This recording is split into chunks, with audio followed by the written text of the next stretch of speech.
అందరికీ ధన్యవాదాలండి. నా పేరు దాసం ప్రసాద్, అత్తిలి ఏఎంసీ చైర్మన్ని. ఈరోజు ఈ సమావేశం ఉద్దేశం ఏంటంటే, మన కారుమూరి నాగేశ్వరరావు గారు మన అత్తిలి తణుకు నియోజకవర్గం ఎమ్మెల్యే ఆర్మిల్ రాధాకృష్ణ గారి మీద వివిధ రకాలుగా అభండాలు వేయడం జరుగుతుంది. దాని గురించి డైరెక్ట్గా మీతో మాట్లాడాలని ఈరోజు ఈ కార్యక్రమం ప్రారంభించడం జరిగింది. ఈరోజు అత్తిలి మండలంలో అప్రాక్సిమేట్గా 726 టన్నులు యూరియా స్టాక్ ఉంది. అందులో అత్తిలి మండలానికి రావడం జరిగింది. అందులో 600 వరకు కూడా ఇంకా స్టాక్ ఉంది. ఏ గ్రామంలో కూడా సొసైటీలో యూరియా కొరత అన్నది లేదు. అలాగే అత్తిలి గ్రామంలో కూడా ఇంకా వచ్చేది ఉంది. అలాగే మన బలిపాడి కూడా వచ్చేది ఉంది.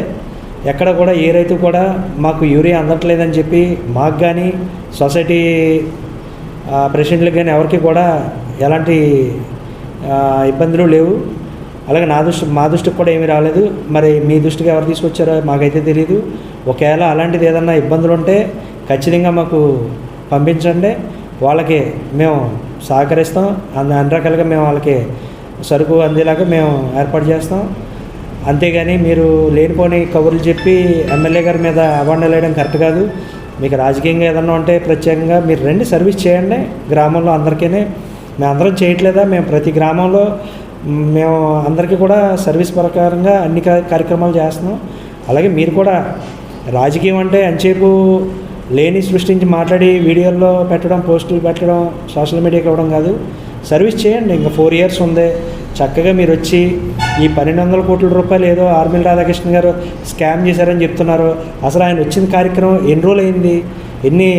ఓ సంవత్సరానికి 2 నెలలు 3 నెలలు అటు ఇటు అయ్యి ఉంటుంది. దీనికి అప్పుడే 1200 కోట్ల రూపాయలు స్కామ్ ఎలా చేస్తారు? చిన్నపిల్లలు అడిగినా మీరు అనుభవులు కదా, ఇప్పుడు దాకా మినిస్టర్ కూడా చేశారు. అంటే మీరు లాభపడ్డారని అందరూ అదే పనిలో ఉంటారా? అంటే నాకు తెలుసున్నది బయట సబ్జెక్టు, నాకు అది వస్తాయి తొందరలో. మీరు మా మనోహర్ గారిని గట్టా అందరినీ కూడా మీరు రకరకాలుగా మాట్లాడుతున్నారు. ఏ రోజు కూడా నేను మాట్లాడలేదు. ఎందుకంటే సమయం చూస్తాం, ఖచ్చితంగా టైం చూసి కొట్టాలనేది నాది కూడా. ఈరోజు మీరు 1200 కోట్ల రూపాయలు ఆర్మిల్ రాధాకృష్ణ గారు స్కామ్ చేశారు అని వివిధ రకాలుగా మాట్లాడుతున్నారు. అది కరెక్ట్ కాదండి. ఎందుకంటే మేము కూడా ప్రయాణం చేస్తున్నాం. ఖచ్చితంగా మేము ప్రతిదీ కూడా అబ్జర్వ్ చేస్తున్నాం.